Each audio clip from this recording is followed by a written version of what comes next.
Bonjour à toutes et à tous sur ce webinaire introductif sur la gouvernance inclusive.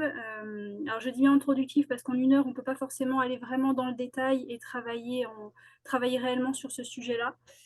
Tout le sujet de ce webinaire, c'est d'aller autant sur la question de la gouvernance, donc des conseils d'administration, que sur la participation active des personnes accompagnées au-delà de ces instances-là, parce qu'on part du principe que le conseil d'administration ne doit pas être le seul outil de participation.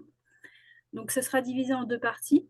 Et pour cela, on a plusieurs intervenants, dont un va nous rejoindre juste après, vers midi à peu près, pour un retour d'expérience. Alors, pour vous les présenter rapidement, donc Jackie Vagnoni, qui est président de la Fédération Paralysie Cérébrale France et qui est présent dans plusieurs instances pour travailler sur la participation active des personnes soignées et accompagnées. Michele Maietta est cofondateur, et j'ai laissé la faute, excusez-moi, de l'AIRAN, qui est un espace de collaboration entre professionnels de l'humanitaire pour construire des positions et des outils stratégiques indépendants. Mustapha Salali est coordinateur de projet à la Croix-Rouge française pour le projet EPOP, et il nous en dira quelques mots tout à l'heure. Franck Priette est directeur général de l'association tutélaire des Hauts-de-Seine. Et donc tout à l'heure, on aura une illustration en vidéo en parole de Ding Kai Kung, qui est coordinateur du CARE à la Mutuelle de la Mayotte, qui est un dispositif d'autogestion dans le Val d'Oise. Donc, je vais enlever mon partage d'écran. Et on va pouvoir lancer la séquence qui fonctionne en une petite table ronde, questions-réponses. À la fin de la séquence, on laissera un peu de temps pour poser des questions. Et puis, n'hésitez pas en attendant à le mettre dans le chat, parce que si on n'a pas le temps de tout répondre, on vous enverra les réponses par mail, il n'y a pas de souci.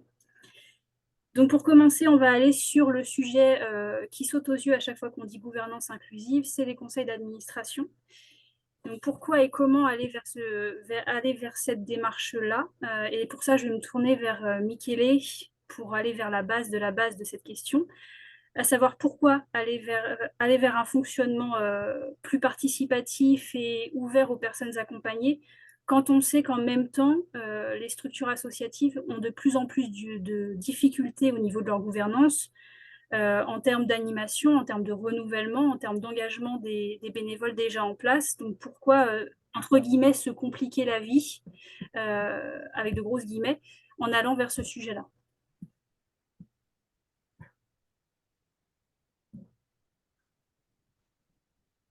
Alors, Michele, le micro est coupé par contre. Voilà, bonjour à toutes et tous. Le secteur, en fait, il est composé d'acteurs de différentes natures, hein, je dirais, ça varie de structures associatives à structures qui sont semi-publiques mais qui ont aussi une mission sociale. Je dirais qu'en général, c'est un secteur qui, en France particulièrement, a subi une accélération de la professionnalisation à partir des années 80, avec un pic autour de la fin des années 90. Et cette professionnalisation, après, cette professionnalisation a touché différents secteurs à des temps différents. Par exemple, les structures associatives humanitaires se sont professionnalisées un peu plus tardivement. Et cette professionnalisation générale a amené à trois dérives. La première dérive est l'expertise de la gouvernance. Donc, la plupart des structures associatives sont allées chercher des experts, mais experts entendus comme experts techniques ou des experts avec un ancrage qui pouvait être du genre politique ou social particulier dans la mission qui était l'attente de ces structures. Et cette expertisation de la gouvernance a amené avec soi, disons, une première dérive qui est l'aliénation des personnes concernées. Alors, même si ces personnes qui sont concernées par la mission sociale de ces structures se trouvent au centre des missions, même de ces organisations, l'expertisation a amené une forme d'aliénation avec une approche que je définirais pour utiliser une métaphore, celle du docteur et du patient, dans lequel l'expert, donc le docteur, sait qu'est-ce qu'il est bon pour le patient et donc la personne concernée. Et naturellement, c'est une métaphore dans le sens de la mission sociale. En plus, cette expertisation a amené le remplacement d'une réflexion stratégique de ces mêmes organisations qui s'est portée de plus en plus, pour certaines, sous des réflexions sectorielles, sous d'autres, sous des réflexions par îlot, je dirais, et donc une perte de terrain sur une vision beaucoup plus écosystémique, un peu plus systémique de l'environnement dans lequel ces organisations et ces structures évoluent et y créent en fait une valeur ajoutée. Et d'ailleurs, cette réflexion stratégique, elle s'est remplacée par un mantra qui correspond à croissance égale impact, qui est un mantra absolument faux, selon lequel, avec la croissance économique, en fait, on règle la question de la valeur ajoutée de ces organisations dans leur environnement. Et par conséquent, en fait, aussi ce mantra selon lequel la croissance amène de l'impact a amené une cristallisation de la chaîne des valeurs de ces structures et comme vous voyez, donc une sorte de effet domino qui porte à aujourd'hui des modèles économiques absolument obsolètes et qui ne sont plus suffisants et qui sont au cœur aussi de la crise à laquelle le secteur fait face. Ça, c'est un peu mon analyse assez rapide sur d'où on vient et pourquoi en fait ce secteur est confronté à une crise. Et comme vous le voyez, la question centrale, c'est à quelque part l'aliénation que ces structures ont, à travers la professionnalisation, ont créé de manière involontaire, absolument inconsciente, autour des personnes concernées. Merci. On y reviendra plus tard. Je vais me tourner vers Jackie pour aller sur les, les, les plus-values, on va dire, à l'inclusion des personnes concernées dans les instances de gouvernance. Parce que ça pose quand même pas mal de difficultés, il ne faut pas se le cacher, mais c'est aussi une opportunité pour les associations. Donc, est-ce que tu pourrais revenir sur, est-ce que tu peux citer trois grandes plus-values à l'inclusion des personnes concernées dans les instances de gouvernance, autant pour les associations que pour les personnes concernées elles-mêmes? Oui, ben, je vais essayer. D'abord, ce que je voulais dire, c'est que moi, j'ai une conviction, je pense qu'elle est partagée, c'est que la transformation de l'offre médico-sociale ne se fera pas sans les personnes en situation de handicap. Si nous voulons réussir, je pense que ce sera collectivement. Donc forcément, il est difficile de séparer les personnes et les associations.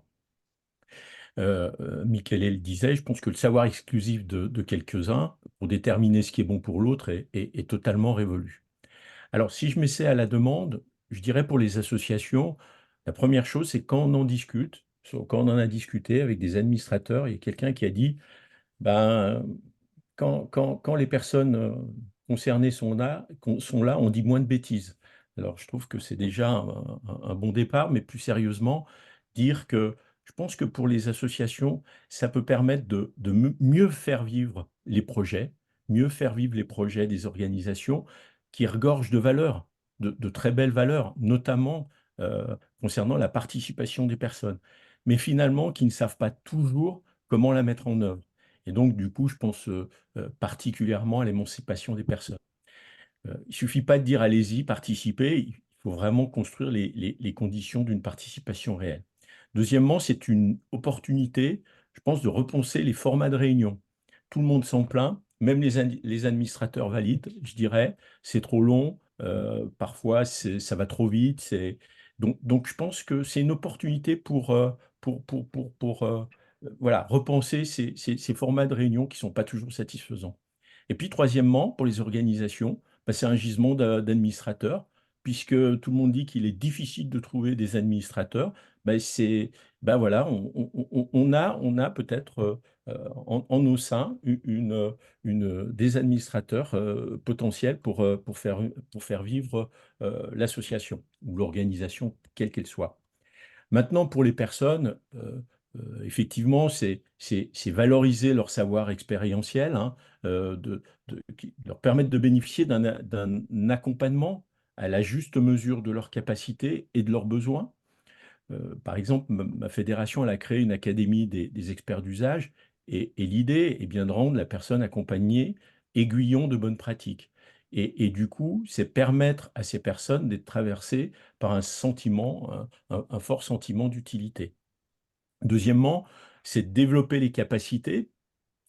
ses capacités d'expression, de compréhension de son environnement, de sentiment d'appartenance à un tout, et puis ses capacités, puisqu'on était sur une gouvernance inclusive, mais pas forcément au niveau du conseil d'administration, bah, ces capacités peuvent servir dans d'autres lieux, les CVS par exemple, mais pas que. Et puis, pour la personne, je pense que c'est vraiment un catalyseur de confiance, d'un regard différent sur son handicap, de se sentir moins vulnérable et plus capable. C'est aussi pour agir pour soi-même et pour les autres. Ça rejoint un peu le sentiment d'utilité. Et puis enfin, je pense que pour les personnes, c'est avoir le droit, c'est donner le droit de mener sa vie sans influence externe, de recueillir sa parole de façon respectueuse au niveau des décisions qui la concernent. Merci Jackie, ça va nous permettre justement d'embrayer sur Mustapha, qui a connu le milieu protégé pendant presque toute sa vie et qui désormais travaille à valoriser l'expertise d'usage en structurant et structurer l'intervention par les pairs. Mustapha, est-ce que tu pourrais revenir concrètement sur ce que ça implique en termes de transformation concrète pour les associations qui veulent se lancer dans ce genre de travail-là? Qu'est-ce qu'il faut faire pour que l'environnement s'adapte aux personnes et que ce ne soient pas les personnes qui s'adaptent à l'environnement? Je pense que, et puis passer derrière, je me permets de l'appeler Jackie, mais passer derrière lui, c'est très simple parce qu'en fait, il a quasiment tout dit, hein, il a tout dit. On passe, pour expliquer un peu, moi, j'ai toujours connu le médico-social, un peu ce que tu disais. Depuis l'âge de 5 ans, j'ai fait partie des IEM et ce qu'on appelait les CAT. Je fais partie de la loi 2005 la loi 2005 qui a fait évoluer, qui a commencé à faire évoluer de CAT à ESAT. Moi, ce qu'il faut pour adapter les choses, c'est un peu ce qui a été dit, c'est-à-dire que il y a adapter le temps de parole, adapter sa façon de s'exprimer. J'ai un exemple tout bête, c'est qu'il y a quelques années, il y a très longtemps, il y avait, François Hollande était président, il y avait une grande réunion de l'URIOPS. Et l'URIOPS, donc en fait, ce qui se passe, c'est qu'il y avait le président de l'URIOPS parler. Mais le problème, c'est que je ne comprenais pas du tout ce qu'il disait. Je ne comprenais pas du tout ce qu'il disait parce qu'ils avaient un dialogue qui me faisait. Il parlait français, mais heureusement que j'avais la directrice qui était la directrice de l'époque qui me traduisait. C'est quand même assez hallucinant. C'est-à-dire qu'il parle français, mais je suis obligé de me faire traduire parce que je ne comprenais rien du tout ce qu'il disait. Et c'est ça aussi. Si on veut impliquer les personnes concernées dans les structures, ce que disaient tout à l'heure les CVS ou dans d'autres, il y a sa façon de s'exprimer, le temps de pause, parce que si vous passez 4 heures de réunion, vous avez pendant 2 heures, au bout d'une heure, et aussi parce que les PowerPoint, par exemple, les PowerPoint, si vous mettez que du texte, ça va vite saouler tout le monde, et puis voilà, c'est compliqué. Je ne dis pas qu'il faut faire des dessins et qu'il faut prendre les personnes concernées pour des enfants, mais il faut adapter son texte, il faut adapter sa façon de s'exprimer et parler doucement. C'est-à-dire que si je commence à parler très vite, ou si vous commencez à parler très vite, vous allez perdre les personnes concernées. Et donc, je pense qu'il y a toute une adaptation à faire pour euh, permettre de permettre à les personnes concernées. Un exemple tout à l'heure, Jackie parlait des CVS, Conseil de la vie sociale. Les CVS, c'est typique, le truc, si on veut développer l'intervention par les pairs, c'est que la plupart des CVS, c'est je vous dis ça dans les ESAT, mais mon copain, mon collègue à côté, il travaille moins vite que moi, c'est pas normal. Qu'est-ce qu'on mange à midi? Est-ce qu'on a le droit des frites? Je veux avoir des frites le vendredi. Et il faut faire évoluer le CVS et puis pas que ce soit toujours autour de soi. Qu'est-ce qu'on prépare le repas de Noël? Est-ce qu'on fait un barbecue cet été? Enfin bref, il faut faire évoluer les CVS, les personnes concernées sont demandeurs et ça ne peut que les améliorer dans le quotidien. Moi, si je suis, alors ça fait un peu j'ai les chevilles qui enflent. Si j'ai su évoluer, c'est parce que, premièrement, dans les CVS, on a fait évoluer les choses. On a fait évoluer les choses et si je le fais, c'est parce que j'ai commencé et je suis demandeur à pouvoir sortir de mon mur des ESAT et voilà, maintenant je suis salarié, avant j'étais travailleur ESAT et je suis demandeur de ça. Et les personnes concernées sont demandeurs à évoluer. Merci Mustapha. Sur la question des CVS, on y reviendra. Mais ça me permet d'embrayer sur Franck parce que vous avez travaillé avec la tête de réseau national de l'UNAPI sur la question de la participation à la gouvernance des personnes sous tutelle et curatelle. Et de ces travaux, vous aviez proposé un amendement pour la PPL Bien vieillir pour faciliter la présence pleine et entière des majeurs protégés dans les instances de gouvernance, au même titre que n'importe quel administrateur. Est-ce que vous pourriez revenir dessus et qu'est-ce qu'il en est advenu de cette proposition pour la PPL Bien vieillir? Tout à fait. Alors, en effet, il y a une proposition de texte qui a été faite pour permettre en fait aux personnes sous protection juridique d'être membres d'un conseil d'administration, voire d'un bureau, sans assistance d'un curateur ou d'un tuteur. Voilà, parce qu'aujourd'hui, les textes imposent pour prendre en compte, enfin pour valider l'avis et valider en fait les décisions qui seraient prises par un conseil d'administration avec un vote auquel participerait une personne sous protection juridique. Si le curateur ne co-signe pas et si le tuteur en fait ne valide pas ce vote ou cette prise de position d'une personne protégée, eh bien juridiquement la décision peut être mise en cause. Voilà. Et voilà, donc ce texte, en fait, cette proposition de texte s'inscrit complètement dans la droite ligne du principe de l'article 12 de la Convention de l'ONU des personnes handicapées, dont la France est signataire.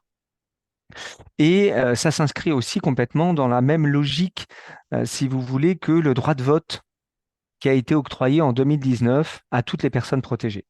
En fait, ce qui se passait avant 2019, c'est que les personnes sous protection juridique perdaient leur droit de vote. Le juge pouvait effectivement faire une exception, mais du coup, c'était le juge qui devait faire une exception, et bien souvent, les juges ne s'intéressaient pas à cette question-là. Ce qui fait qu'on se retrouvait avec plein de personnes sous protection qui n'avaient pas le droit de vote. Eh bien, la question, si vous voulez, de la participation des personnes protégées à un conseil d'administration, par exemple, c'est exactement la même problématique. C'est-à-dire que à aujourd'hui, les textes font que les personnes protégées ne donnent pas de valeur juridique à l'expression des personnes lors des conseils d'administration.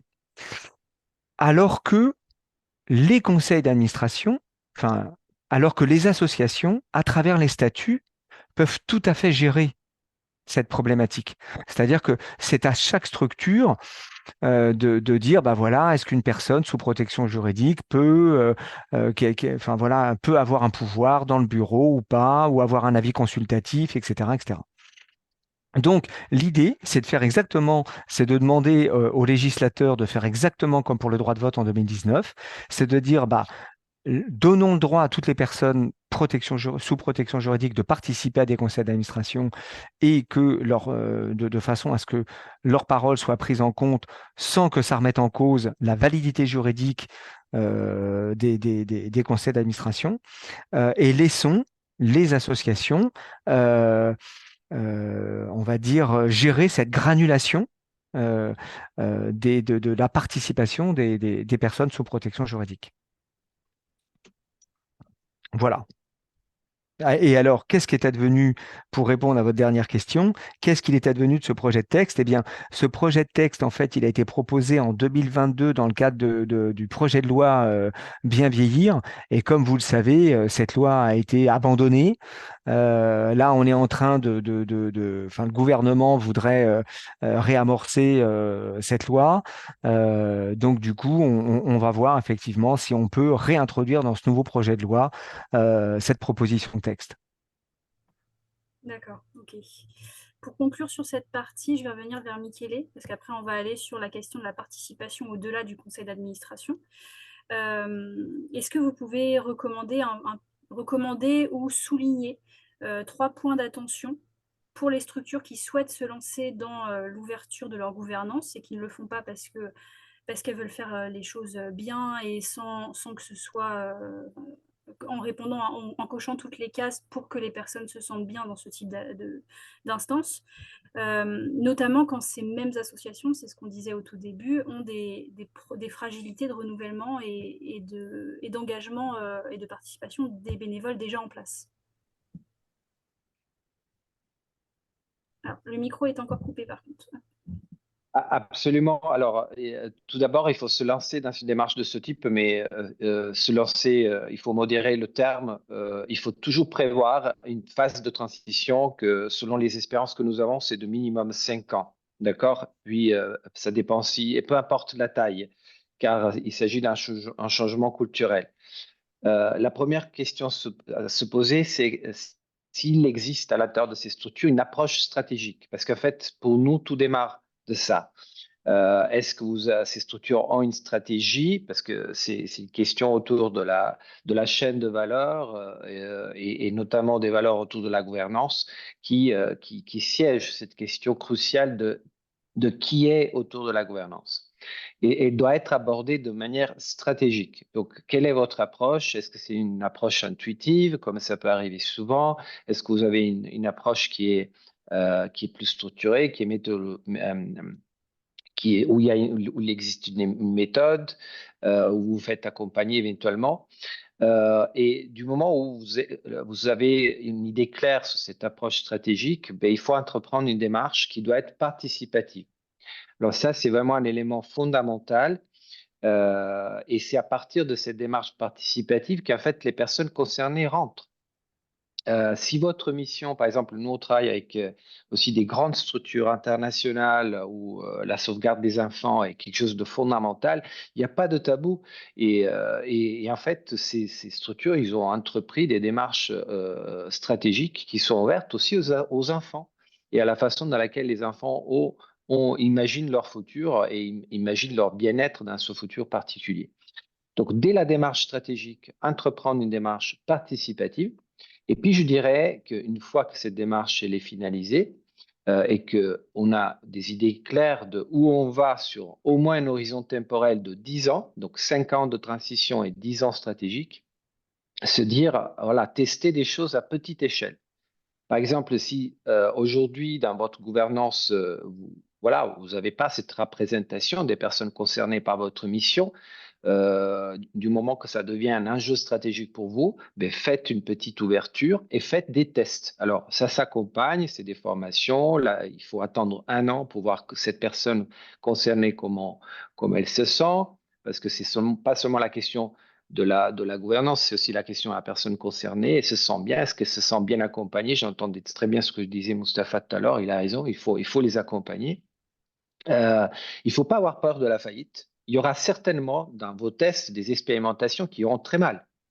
Il faut pas il faut être très conscient de ça, mais au contraire, se relever, répéter à nouveau le test jusqu'à quand vous ne trouvez pas un modèle pilote qui fonctionne pour votre structure. Or, il n'existe pas un modèle universel. S'il y a quelqu'un qui vous dit qu'il existe une façon de faire qui peut s'appliquer à toutes les structures, je vous dis qu'il est en train de vous mentir. Ça n'existe pas. C'est une démarche, une approche qui peut être universelle, mais surtout pas un modèle d'ouverture de gouvernance. Donc, elle doit être adaptée à la culture, à l'histoire de votre organisation et aussi au traumatisme qu'éventuellement vous avez pu avoir par le passé en essayant de faire ce test. Enfin, une fois que vous avez trouvé le bon pilote, il faut le mettre en échelle. Mais ça, c'est la partie la plus facile à faire. Et encore une fois, prévoyez une période au moins de transition de 5 ans et avec un objectif stratégique d'inclusion qui est quand même un objectif au moins 10 ans. On voit qu'il faut... il ne faut pas faire les choses de manière trop rapide ou espérer un résultat presque immédiat, ni un modèle universel qu'on peut dupliquer. Mais ça, c'est pas... Il faut tenir en tête que on parle d'un processus qui est cristallisé depuis au moins 20 ans. En fait, la problématique aujourd'hui, c'est il y a un éveil autour de cette question, mais cet éveil, il aurait dû arriver autour de la fin des années 90 et au début des années 2000. Hein. Dans d'autres pays, ces démarches ont été entreprises beaucoup plus tôt. Or, c'est pas une fatalité en France. On est encore à temps pour effectivement accélérer ces transformations. Mais il faut le faire avec les temps qui sont nécessaires pour abattre en fait un peu les murs de cette cristallisation. Tout à fait. On va aller du coup, même si c'est valable pour la deuxième partie, toutes les réponses qu'on a eues à ces questions-là, on va aller sur la partie de la participation au-delà des instances, parce que comme on disait en introduction, le conseil d'administration, c'est un outil, mais ce ne doit pas être le seul moyen pour faire participer les personnes accompagnées. Et là, je vais me tourner vers Mustapha, même si tu as un peu répondu à la question tout à l'heure avec la question des CVS. Il faut déjà, pour que les personnes participent pleinement, il faut déjà qu'elles changent leur propre regard sur leur capacité, qu'on sorte un peu du rôle traditionnel usager-bénéficiaire. Et est-ce que donc tu peux revenir sur ce point-là rapidement, même si tu as déjà parlé de la question des CVS tout à l'heure? Même si j'ai ouvert mon micro. Même si j'ai parlé des CVS, il y a d'autres endroits. Hein. Il y a une nouvelle réforme dans les structures, on parle des hygiène et sécurité. Il y a d'autres moments, d'autres endroits où on peut faire participer les personnes concernées. La question, c'était, vas-y, redis-moi la question vite fait. C'était de revenir sur ce qu'il faut faire pour que les personnes accompagnées changent elles-mêmes déjà leur regard sur Bah, leurs capacités. c'est un peu ce qui a été dit avec je suis désolé de mal prononcer le nom. Euh, euh, il faut savoir dire, ben voilà, moi ça m'est arrivé de penser que j'allais y arriver, et puis c'était trop compliqué pour moi. Du coup, ben, on dit souvent, on fait un pas en arrière pour en faire deux pas en avant. C'est-à-dire qu'il faut savoir dire, oui, j'y suis pas arrivé, mais c'est pas grave, comment faire pour que je puisse y arriver? C'est-à-dire que c'est un peu, j'arrive pas à ouvrir une porte, mais comment je fais? Est-ce que faut que je trouve la solution, faut que je trouve la clé pour ouvrir cette porte? Et donc là, comment on fait? Bah, on va tout simplement euh, aider la personne et surtout éviter de dire il ne va pas y arriver, parce que souvent il y a certains professionnels, toute association confondue, qui disent ouais mais non mais il ne va pas y arriver, laissez tomber, ça va être trop compliqué, il ne va pas y arriver. Il y a un mot qui revient, qui est revenu, c'est il ne va pas y arriver. Non, il y arrivera. Tout le monde ne deviendra pas, c'est bizarre ce que je veux dire, mais tout le monde ne deviendra pas ingénieur. Tout le monde ne deviendra pas ingénieur. Donc, du coup, qu'est-ce qu'on fait? On adapte les choses, on travaille avec eux et surtout, on, on- on les laisse choisir comment ils veulent s'exprimer. Par exemple, moi, je suis j'aime pas les boîtes, écrire des mails. Du coup, quand j'ai quelque chose à dire, j'appelle la personne. Je préfère lui dire. Et puis, du coup, ça me permet de pouvoir discuter et de dire, bon, voilà. Par exemple, pour préparer la réunion d'aujourd'hui, plutôt de le faire par un téléphone, par mail, j'ai appelé Salomé parce que je me sens mieux en parole qu'en écrit. Donc, oui? Ah, oui, d'accord. Donc je disais, et donc du coup, on va adapter son discours, on va adapter sa façon d'exprimer, mais et surtout, il y a des blocages, faites intervenir des intervenants pairs. C'est-à-dire qu'il y a des personnes qui sont passées par là et qui vont se dire, ben voilà, moi, j'ai fait comme ça. Et je ne dis pas qu'il faut faire la même chose, mais je te conseille de travailler un peu plus ça, de travailler ça. Et les modes d'intervention, moi, juste pour finir, les modes d'intervention qu'on fait, euh, ça ne peut qu'améliorer le quotidien de la personne. C'est-à-dire que plutôt d'avoir souvent, c'est des personnes qui sont pas, qui vont être renfermées en elles-mêmes. Sur les, pardon, sur les interventions qu'ils font, ils vont pouvoir développer. Ils vont développer énormément de choses. Donc, ils vont à la fois développer leur façon de s'exprimer, leur écrit, euh, ils vont vraiment développer un panel de réussite. Et c'est-à-dire que c'est souvent des personnes qui sont dans leur petit coin, et là, ils vont s'ouvrir au monde. Et ça va leur énormément faire du bien, ils seront très heureux de le faire parce qu'ils vont s'ouvrir au monde, quoi. Merci Et ce sera Moustapha. tout. Sur la question, d'ailleurs, on va aller sur la question des professionnels et de leur place. Et je vais me tourner vers Jackie pour ça, parce que en 2022, pour le média handicap, tu partageais tes préoccupations vis-à-vis de la crise RH qui avait lieu et qui s'aggrave toujours, initialement pour des raisons de rémunération et maintenant pour des raisons de rémunération et de sens donné au métier. Est-ce que selon toi, on peut parler d'autodétermination des personnes accompagnées, soutenues par les professionnels, sans parler de l'autodétermination et du pouvoir d'agir des professionnels sur leur propre métier?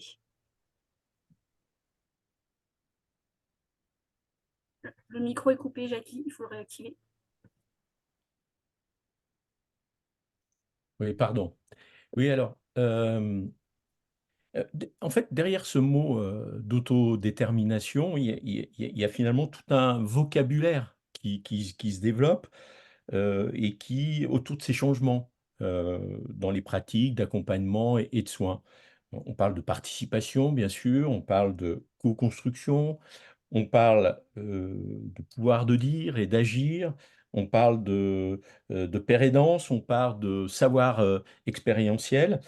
Dans la vidéo care, je crois qu'on parle d'autogestion. Donc, il y a vraiment tout un vocabulaire qui se développe. Donc, effectivement, est-ce que ce vocabulaire peut inspirer les professionnels, peut les concerner? Euh, la fédération, enfin, ma fédération, elle a accueilli il y a quelque temps euh, Roland Giraud, qui est délégué au développement des partenariats de l'ANDAS, l'Association nationale des directeurs d'action sociale et de santé, et qui est venu nous parler du livre blanc, de ce que contenait le livre blanc du travail social, qui a été remis par Mathieu Klein, président du Haut Conseil du travail social au gouvernement, qui est président du Haut Conseil du travail social et qui a remis ce livre blanc au gouvernement. Et dans le cadre un peu de ce travail, dans ce travail d'élaboration de ce livre blanc, euh, les personnels, enfin des représentants de personnel, de professionnels du médico-social, bien sûr, ont été recueillis. Et en fait, il était question du travail et de la qualité du travail. Et je dis bien de la qualité du travail et pas de la qualité de vie au travail. Ce n'était pas la QVT, c'était bien la qualité de vie du travail. Et en fait, ce livre blanc, il déplore que les normes s'empilent et que finalement, on arrive à une sorte de bureaucratisation de l'activité sociale. Ce qui est pointé aussi, c'est ce management par les chiffres qui serait responsable d'une perte de sens. Les professionnels parlent beaucoup de perte de sens, de perte de pouvoir d'agir et d'autonomie de leur action, dans leur action.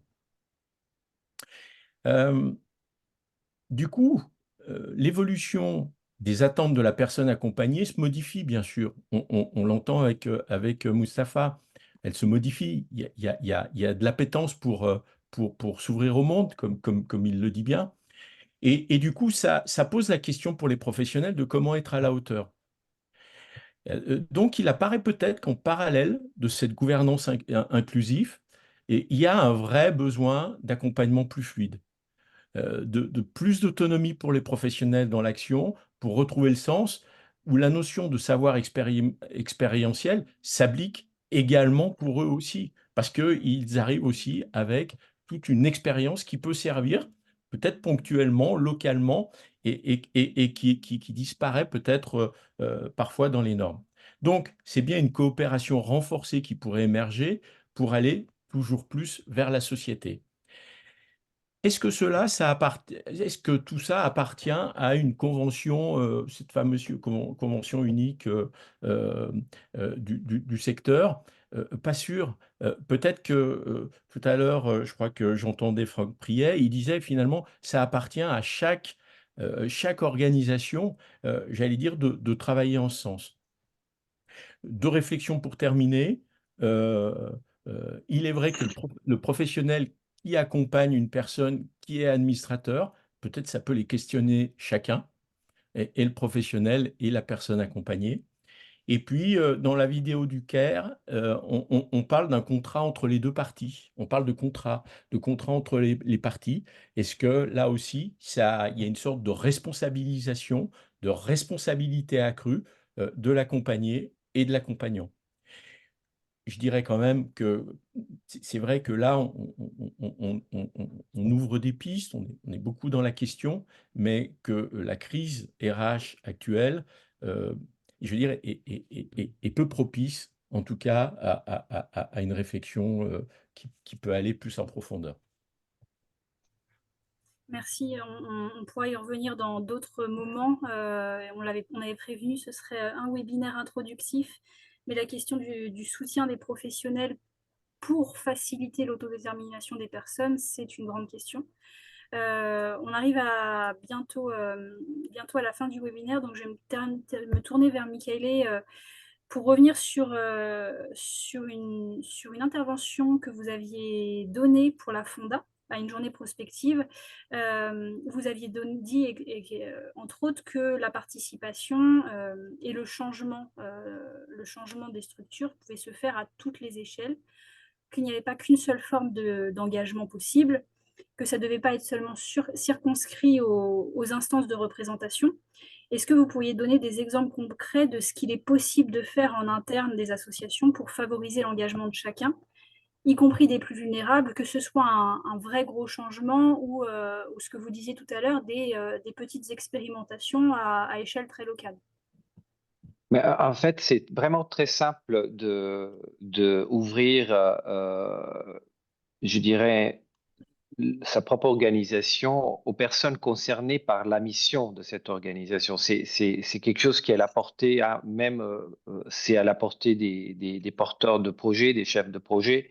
Alors, un exemple concret qui vous est proche, nous avons eu l'opportunité d'accompagner le comité de Paris de la Ligue contre le cancer, soit un gros projet qui couvre l'ensemble de l'Île-de-France, qui s'appelle Après-Cancer. Donc, on les a aidés à concevoir cet écosystème qui était un écosystème déjà de différentes structures, y compris l'ARS, qui ne prévoyait pas à l'origine, en fait, les personnes concernées. On parle d'après-cancer, par exemple, mais dans la conception de ce projet, à aucun moment, même au moment de la conception, on a consulté les personnes concernées par l'après-cancer. Mais ça nous a pas interdit en fait de suggérer à la Ligue contre le cancer, tout simplement, ils ont déjà des comités de patients autour à leur sein, mais dans toutes les étapes de la mise en place de cet écosystème, nous, on a consulté non seulement les comités internes déjà existants de patients, mais on a créé carrément des groupes de personnes spécifiquement concernées par l'après-cancer. Parce qu'après, au sein d'une même mission, vous pouvez avoir des sous-groupes de personnes concernées qui ont des besoins extrêmement différents. Eh bien, ce sous-groupe, non seulement nous a permis de redéfinir le projet, mais aujourd'hui, une des clés du succès de ce projet lui-même, c'est le fait qu'on a consulté à toutes les étapes. Et d'ailleurs, je dirais même que ce projet a été co-designé avec eux et qu'aujourd'hui, s'il fonctionne, c'est aussi grâce à eux. Et le faire donc à un niveau opérationnel, vous voyez, ça n'a pas empêché à la Ligue contre le cancer, d'ailleurs, de préserver cette structure. Et je sais qu'encore aujourd'hui, elle est utilisée à bon escient pour effectuer les ajustements qui sont nécessaires à ce programme qui est assez complexe. Donc, ça peut démarrer au niveau opérationnel. Ça peut démarrer au niveau tactique aussi un peu. Et c'est vrai que jusqu'à maintenant, on parle de niveau stratégique très élevé. L'ouverture d'une gouvernance, c'est quelque chose de très délicat à faire. Comme je vous disais, avec des temps très longs. Mais sous des temps beaucoup plus courts, l'intégration des personnes concernées peut se faire de manière presque immédiate. Un autre exemple concret, celui-là, c'est un peu plus loin de votre, disons, de votre écosystème, mais c'est quand même très intéressant. C'est une infrastructure technique et de recherche scientifique autour des sémences. C'est une structure américaine qui est basée au Mexique, qui s'appelle CIMIT, avec lesquels nous avons accompagné en termes stratégiques, dont on est sous d'autres échelles, Mais à un moment donné, donc CIMIT, ils ont gagné le prix Nobel pour la révolution verte dans les années 60. Mais aujourd'hui, se poser la question de revoir en fait leur stratégie globale. Et bien là, nous en tant que IRAN, on a dit mais elle est où la place des petits fermiers dans votre réflexion stratégique? Et c'est vrai que cette chose n'était pas intuitive chez eux, des experts. En plus, je vous parle des chercheurs universitaires. Donc là, on est vraiment sous la méga expertisation de la gouvernance. Mais ils ont montré une certaine ouverture. Bon, là, l'ouverture s'est faite au niveau stratégique. Et donc, on a créé des canaux à travers lesquels, et aujourd'hui, avec les techniques, avec la nouvelle technologie, c'est très facile à faire. Et on a fait contribuer en fait les tout petits fermiers. On a même parlé avec des petits fermiers à travers naturellement des intermédiaires qui étaient complètement analphabètes. Mais que par contre, quand ils veulent parler de la science du sol, leur science à eux, avec leur propre langage et leurs propres moyens, en fait, ils sont les premiers savants. Ils savent très bien de quoi ils ont besoin. Et sachez que, voilà, ils sont devenus à quelque part le point central de leur révision stratégique. Et ça, c'est une très belle histoire. C'est une histoire extraordinaire. Parce que l'impact que ces petits fermiers auront sur une stratégie globale d'un acteur aussi important est extraordinaire. Or, moi, je pense que fondamentalement, les structures doivent vraiment se questionner sur leur rôle stratégique de demain et devenir les catalysateurs et quelque part simplement non plus les experts qui décident pour les autres, mais les facilitateurs entre la mission de leur propre association, de leur propre structure et des personnes concernées. Et ça, c'est pour moi fondamentalement un changement qui peut commencer aussi à une échelle opérationnelle et de manière assez pratique. Merci. Alors, je vais poser une dernière question. Je vais aller directement vers Franck pour un public dont on n'a absolument pas parlé depuis le début, qui est celui qui vit à domicile, parce qu'il n'y a pas de CVS à domicile. Il n'y a pas de forme d'engagement structuré qui est réglementée, qui facilite un peu le cadre à construire. Et donc, ma question, qui n'est pas la plus simple à laquelle il faut répondre, c'est comment on favorise la participation et l'expression de ces personnes. Et si vous n'avez pas la réponse avec le modèle parfait et duplicable partout, de quoi est-ce que vous auriez besoin pour faciliter la participation de ces personnes à domicile?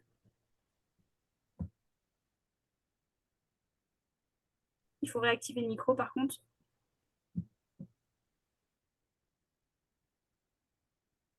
Excusez-moi, ouais. Oui, effectivement, un service mandataire judiciaire comme la T92, on accompagne 1700 personnes et parmi ces 1700 personnes, 70% sont à domicile. Voilà, donc une population importante. Alors, la Haute Autorité de Santé a fait des préconisations sur le sujet.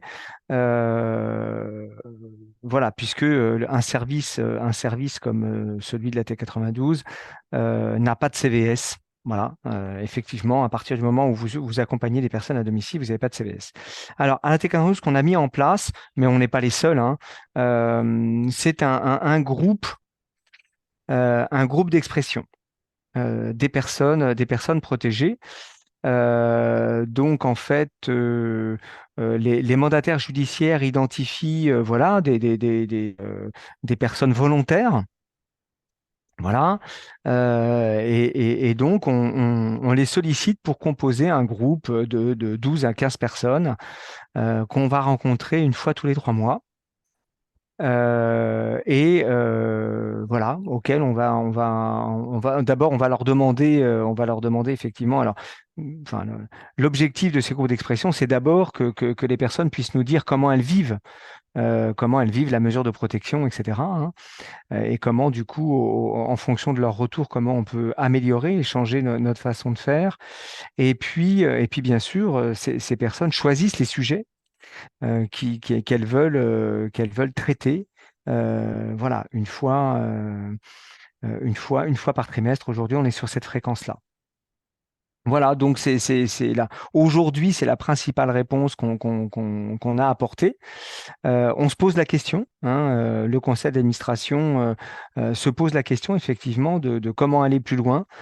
comment faire en sorte que les personnes soient protégées, soient représentées aussi hein, au sein des instances de gouvernance et notamment du conseil d'administration. Donc ça y est, la réflexion est lancée et d'ailleurs le sujet sera abordé lors d'un séminaire organisé par le président de l'association demain. Voilà, il y a déjà, je connais un service mandataire judiciaire qui a déjà hein, franchi le pas et qui fait participer donc notamment des personnes à domicile au sein des instances de gouvernance. C'est l'AT du Nord, hein, qui est une grosse structure hein, qui accompagne 7000 personnes protégées. Voilà aujourd'hui, nous, en tous les cas, où on en est et les expériences, hein, les expériences les plus fréquentes que j'ai pu voir dans d'autres services mandataires judiciaires qui accompagnent des personnes à domicile, c'est la mise en place de ces groupes d'expression. Voilà. Est-ce que c'est suffisant? Je ne sais pas, j'en suis pas sûr. Mais en tous les cas, voilà le premier niveau de réponse qui a été apporté. Il y a une question, un commentaire sur cette question des CVS à domicile, pour rebondir sur ce que disait Franck, justement, sur le fait qu'il n'y a pas de cadre réglementaire qui ne prévoit pas de créer des CVS à domicile. Donc, en soi, on peut le faire si on y trouve un intérêt, et que nous ne nous autorisons pas assez l'innovation. Et pour le coup, c'est un peu tout ce qui a été dit depuis le début. C'est qu'il y a un cadre pour certaines instances, mais autant partir du principe que si ce n'est pas interdit, c'est autorisé, donc on peut innover et bouger les lignes Alors, dans l'espace qui nous est circonscrit. tout à fait. Alors, j'ajouterais à ça que, alors, non seulement c'est pas interdit, mais il y a quand même une obligation, hein. C'est-à-dire que dans le nouveau référentiel de l'évaluation des établissements médico-sociaux et des services mandataires judiciaires en sont, enfin, c'est que quand même c'est une obligation. Ça fait partie de la participation des bénéficiaires, des personnes protégées, est une obligation, hein. Ça fait partie des 18 critères impératifs qui figurent dans le nouveau référentiel d'évaluation. Donc, il y a 153 critères, il y en a 18 impératifs, et si jamais effectivement la structure n'a rien prévu, au-delà des CVS, hein, eh bien, elle se doit de définir un plan d'action dans les 6 mois de l'évaluation externe. Donc, il y a quand même bien sûr, hein, c'est-à-dire que les préconisations de la HAS, c'est une chose, mais rien ne nous interdit d'innover. Mais en tous les cas, on se doit effectivement d'organiser l'expression, de donner la possibilité aux personnes bénéficiaires de pouvoir s'exprimer et que leurs paroles soient entendues. Et justement sur ça, je vais diffuser une vidéo. Alors, excusez-moi pour la qualité qui ne va pas être très bonne vu la borne passante que j'ai, qui illustre un peu toute la question de la participation. Et là, c'est sur de l'autogestion, donc un peu sur le modèle des clubhouse pour ceux qui connaissent ce modèle-là, qui est le dispositif CARE de la mutuelle La Mayotte. Donc, je vais diffuser la vidéo et ensuite, on aura un petit retour d'expérience par le coordinateur de ce service-là.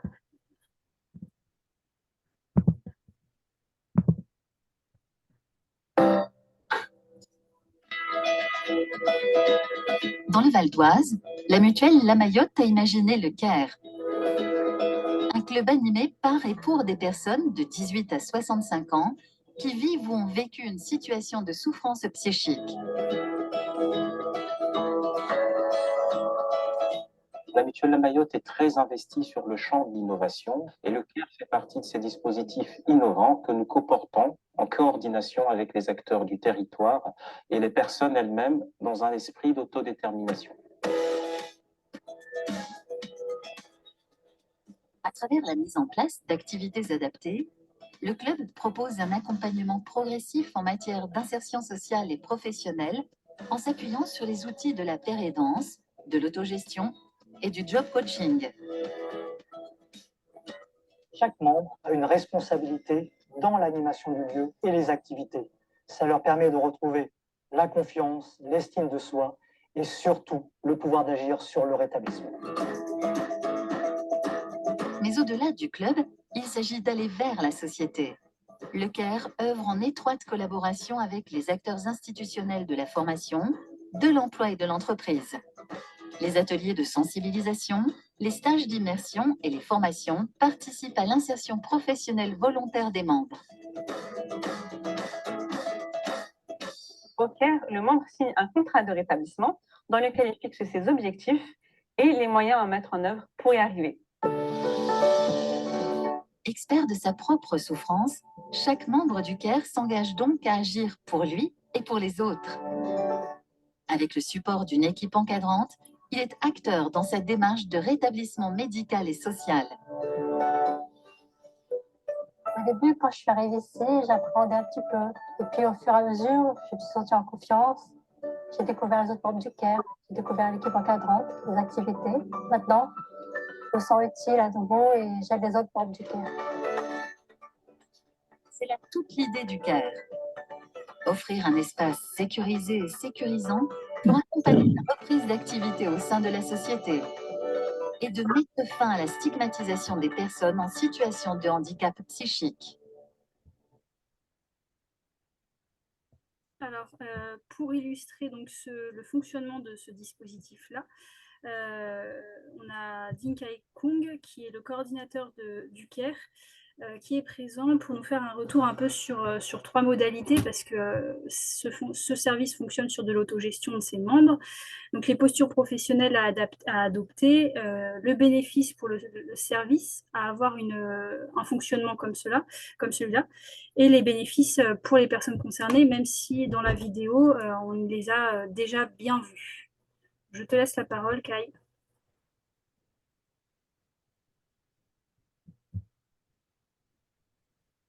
Alors, ton micro est coupé, par contre. C'est mieux avec le micro, effectivement. Oui, vous m'entendez tous bien? Oui. Oui, bonjour Mustapha, que je reconnais.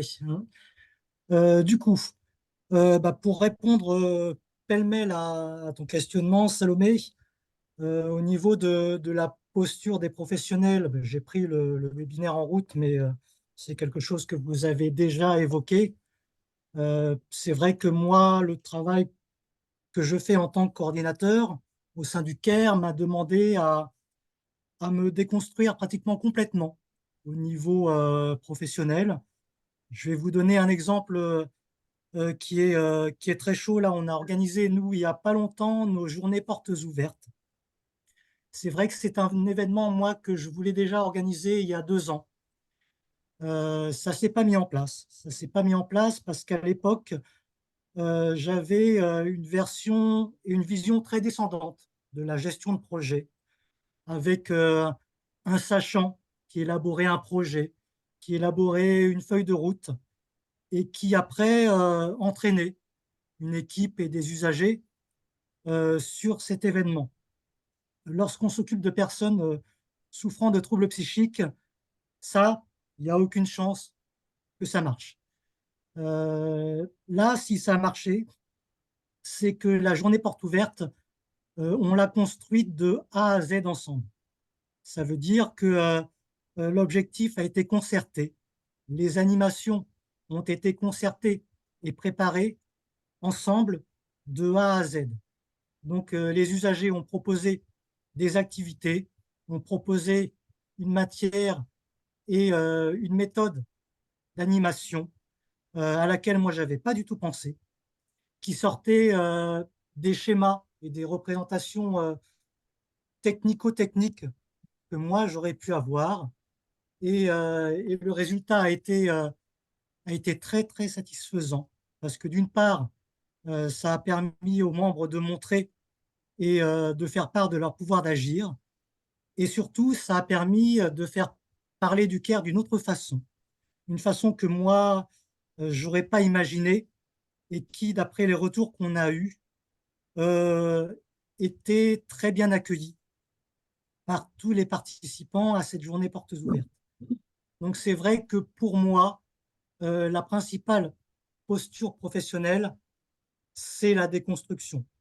Moi, je pense que moins je pourrais calquer ma façon ancienne de faire les choses, mieux le CAIR se portera et mieux je pourrai, moi, entraîner les usagers du CAIR à participer à la cogestion du dispositif. Pardon.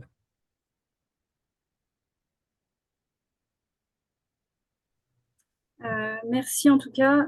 C'est vrai que c'est un dispositif qui existait un peu avec les clubhouse avant sur, sur tout ce qui va être psychiatrie, qu'on voit un peu moins dans le monde du handicap, mais qui montre qu'il est possible d'avoir des fonctionnements un peu alternatifs qui laissent toute la place à la participation des personnes, y compris dans l'organisation de leurs services et de tout ce qui est proposé en termes d'animation, d'ateliers, de sensibilisation et d'insertion ici professionnelle et sociale.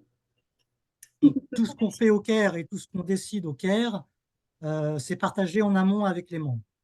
Donc, il n'y a pas une seule décision qui est prise uniquement au niveau d'un comité de gestion ou d'un comité de pilotage, si vous voulez. On considère que chaque membre du CAIR a son mot à dire, peu importe le volet qui est traité, et que chacun apporte selon son écho, selon sa volonté et selon ses capacités. Et vraiment, il faut que les objectifs soient partagés par tout le monde, équipe encadrante, usagers et comités de gestion, avant qu'on mette en place quelques projets que ce soit.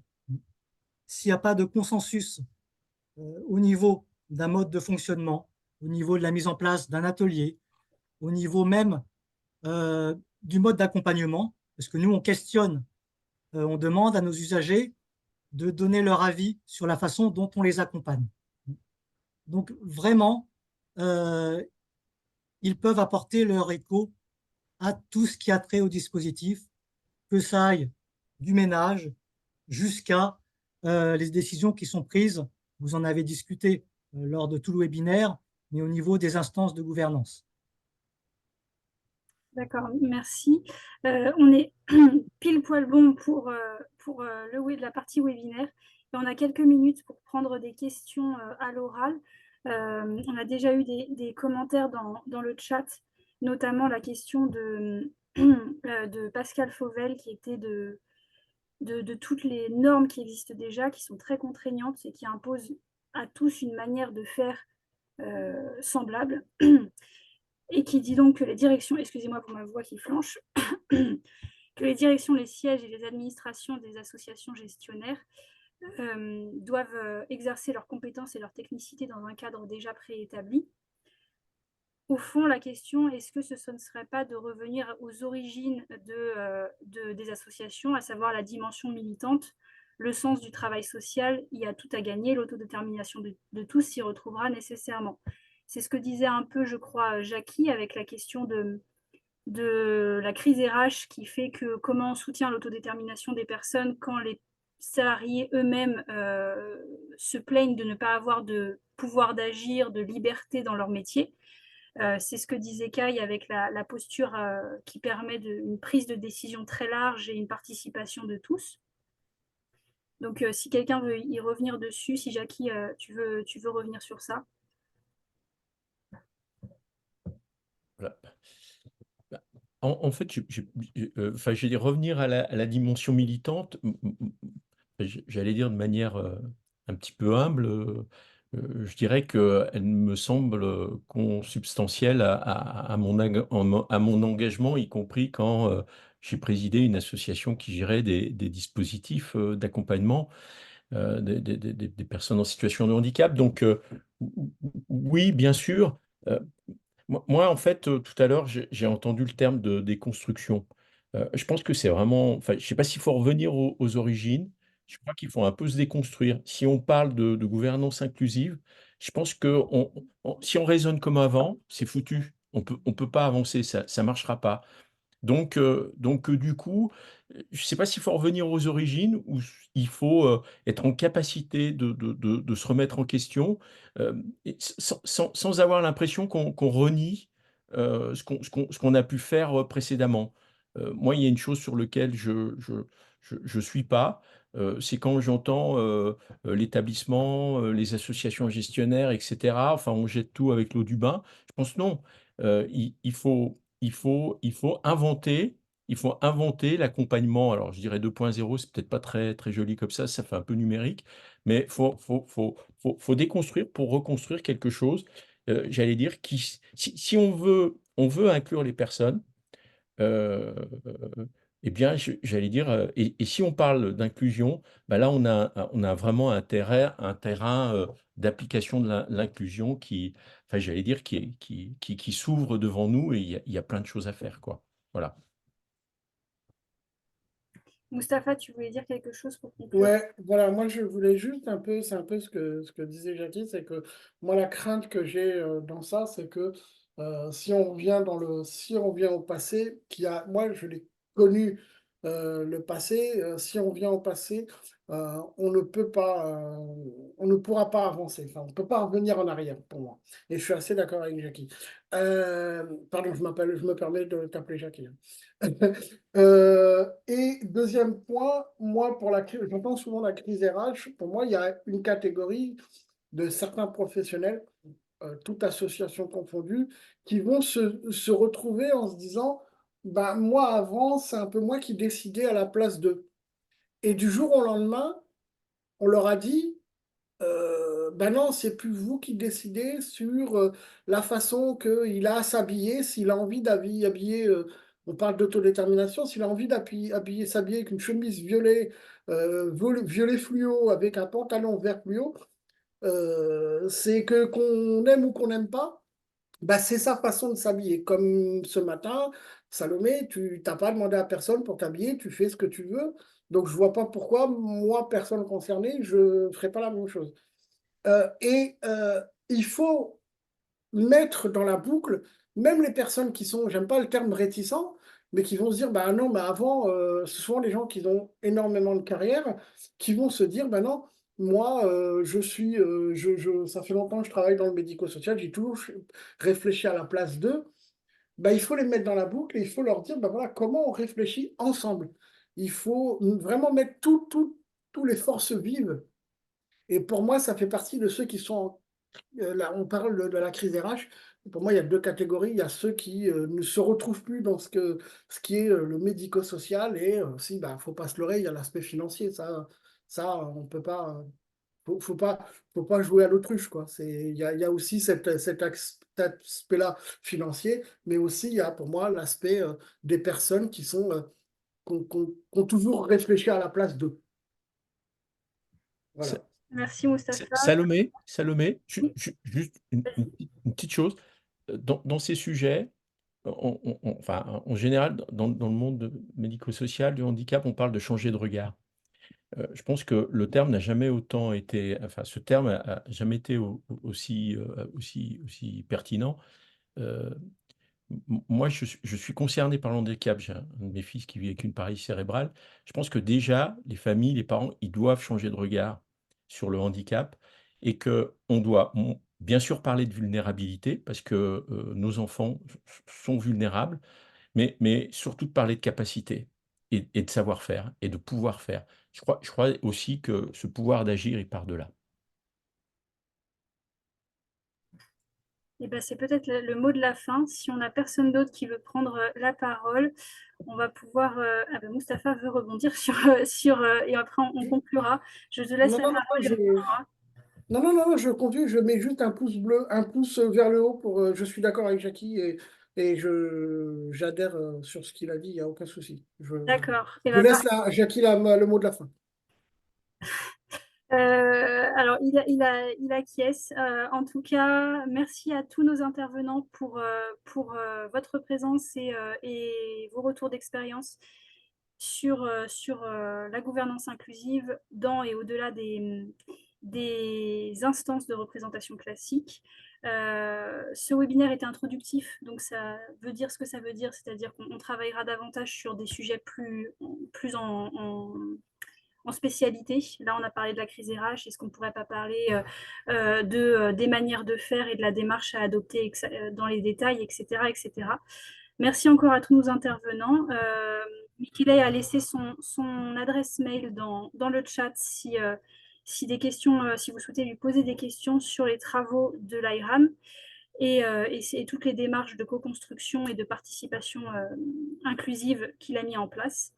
Et puis, n'hésitez pas à nous envoyer des mails, je les transférerai aux intervenants pour vous mettre en contact si besoin. Merci encore et puis à bientôt. Merci à